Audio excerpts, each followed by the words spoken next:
படம் பார்த்து ரிவ்யூ குடுத்துட்டு இருக்க நாம, கடந்த February 14 ஒரு படம் ரிலீஸ் ஆச்சு. இந்த 2026 1½ மாசத்துல நான் பார்த்ததுலயே பெஸ்ட் மூவினா அது இந்த ஒரு படத்த நான் சொல்லுவேன். என்னடா படம் அப்படின்னு எடுத்துட்டீங்கன்னா, கப்புள் ஃப்ரெண்ட்லி.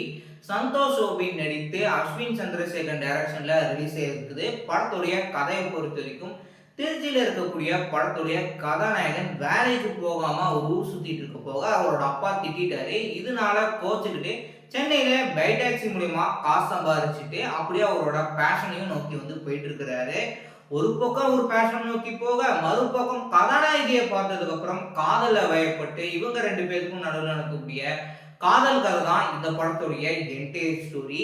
படத்தை பொறுத்த வரைக்கும் ஆக்சுவலா இது தெலுங்கு படம். ஆனா தெலுங்கு படம் பார்க்குறோம் அப்படின்ற ஒரு ஃபீலே கொடுக்கல. டைரக்டா ஒரு தமிழ் படம் பார்க்குற ஒரு ஃபீல் தான். டப்பிங்கும் சரி டைலாக்கும் கொடுத்துருந்தாங்க.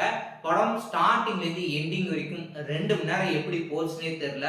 அந்த அளவுக்கு படத்துடைய திரைக்கதையை சுவாரஸ்யமா கொண்டு போயிருந்தாங்க.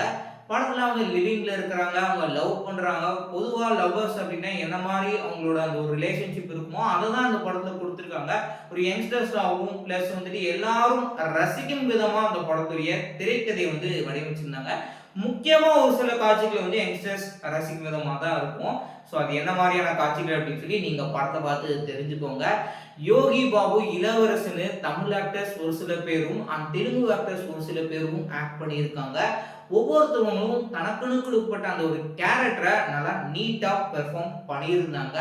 காதல் காட்சியை தாண்டி இந்த படத்துடைய சினிமோட்டோகிராஃபர் தினேஷ் சென்னையை வந்துட்டு ஒரு சில படங்கள்ல பியூட்டிஃபுல்லா காமிச்சிருப்பாங்க. ஸோ இந்த படங்கள்ல சென்னை சென்ட்ரல் ஆகட்டும், பீச் ஆகட்டும், ரோட் ஆகட்டும் அண்ட் ஒரு சில ஸ்பாட் அப்படின்னு சென்னையிலையும் பிளஸ் கேரளால குறிப்பிட்ட ஒரு ஸ்பாட்ல ஷூட் பண்ணியிருக்கிறாங்க. அது எந்த ஊர் அப்படின்றது தெரியல. ஸோ இந்த 2 ஊரையுமே வந்துட்டு அவ்வளோ பியூட்டிஃபுல்லா சினிமோட்டோகிராஃபின்ற ஆஸ்பெக்ட்ல தினேஷ் வந்து நல்லாவே காமிச்சிருந்தாரு. யோகி பாபு இளவரசருக்கு நடக்கக்கூடிய அந்த ஒரு கான்வர்சேஷன் அண்ட் கதாநாயகன் கதாநாயகி 2 பேரும் போன்ல பேசக்கூடிய வசனம் அப்படின்னு நல்ல ஒரு ஃபன் என்டர்டைன்மெண்டா அந்த படத்தை கொண்டு போயிருந்தாங்க. படத்துடைய பேக்ரவுண்ட் ஸ்கோர் கதைக்கு என்ன தேவையோ அதை வந்து கொடுத்துருந்தாங்க. ஆக்சுவலாக பாடல் வந்துட்டு நல்ல ஒரு ஃபன்னாக இருந்தது.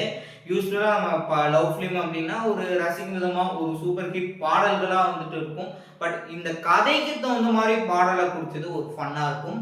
ஆன் த ஹோல் இந்த படம் வந்து எமோஷ்னலாக அண்ணன் பேசக்கூடிய வசனமாகட்டும் எதிர்பாராத ஒரு ட்விஸ்ட்னு நல்ல ஒரு ஃபீல் குட் மூவியாக ப்ரெசென்ட் பண்ணியிருந்தாங்க.